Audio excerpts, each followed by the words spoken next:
Well, Ernie, you've got a big story to tell us. What have you found in the last 7 years that you've been investigating these Roma gangs? Probably, I think we give them all the information at the start, and I think they were just humorous, to be honest with you. There's nothing we'd done, so they didn't believe what we were telling them.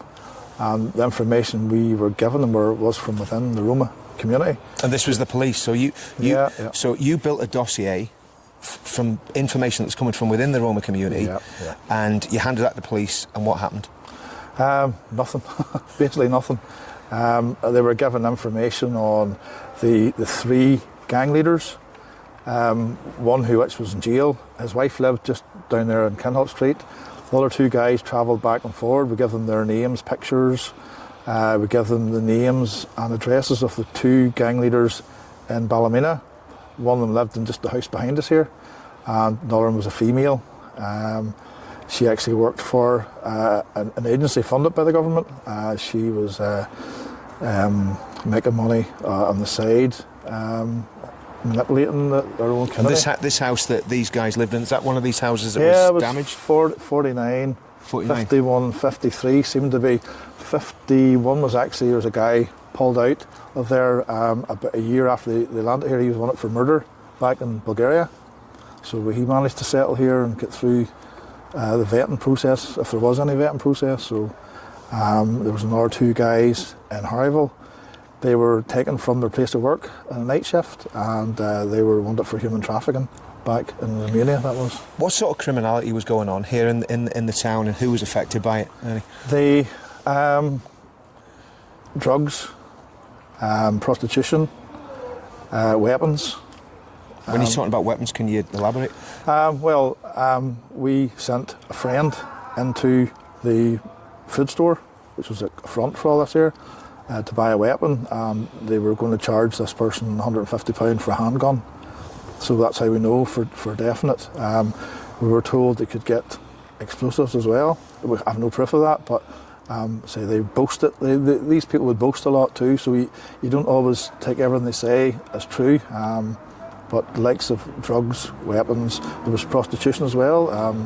One of the prostitutes was an underage girl who actually was related to the guy who run the store and run the prostitution ring as well. So would it be safe to say that these people were actually exploiting their own people? Of course they were.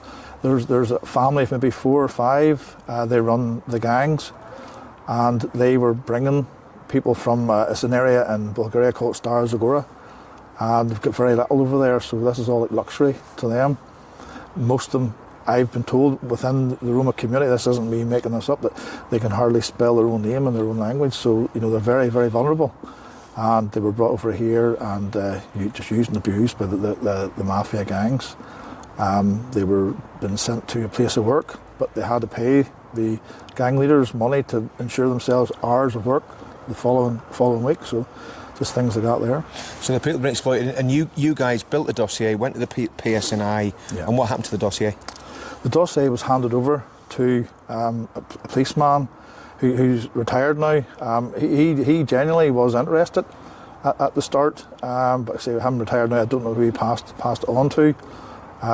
Give all the information that we had, and they did say to us that we wouldn't be informed, which we didn't expect to be, but you would see it on the street if the people were being dealt with that we give the information about, but they're still here.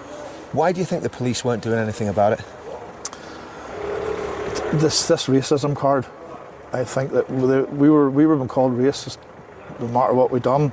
For an example, at the start here, the amount of cars, illegal cars that were here, just in full view of the police station and the camera, and they were allowed to drive about. We come down here one day and there was 3 cars that were sort of seized by the police, and they were all local cars.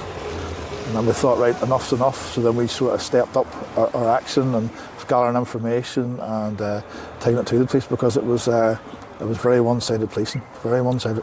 Yeah. So, and the other thing was, what about this camera? Because apparently the camera wasn't working at the back of the police station, or that was what we were told when we first came up here. Do you know anything about that? As far as I'm aware, the camera is working. And the only reason I know that because one of the multiple times that I was pulled into the police station, I was speaking to the guard at the hangar, and I saw the street. So, I can't say for sure, but on that occasion it definitely was. It was working. And what, I mean, obviously we've had the riots, we're a month on.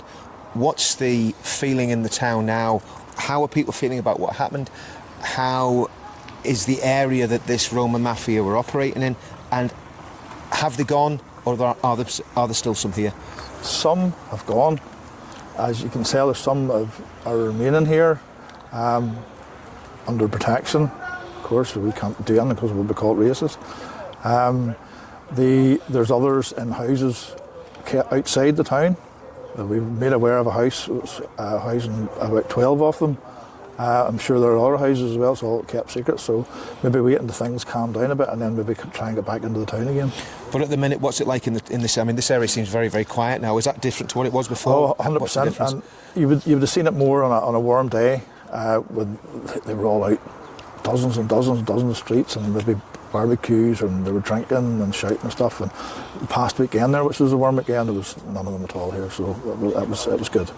And what do the people of Ballymena feel about what's happened and where everything's at, as far as you can gather?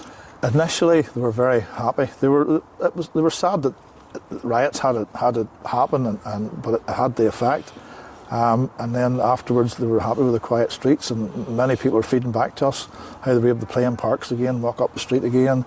They felt safe going out. Girls felt safe jogging or walking or taking their kids out. This last few weeks, there's more word getting back about them, coming back into different houses.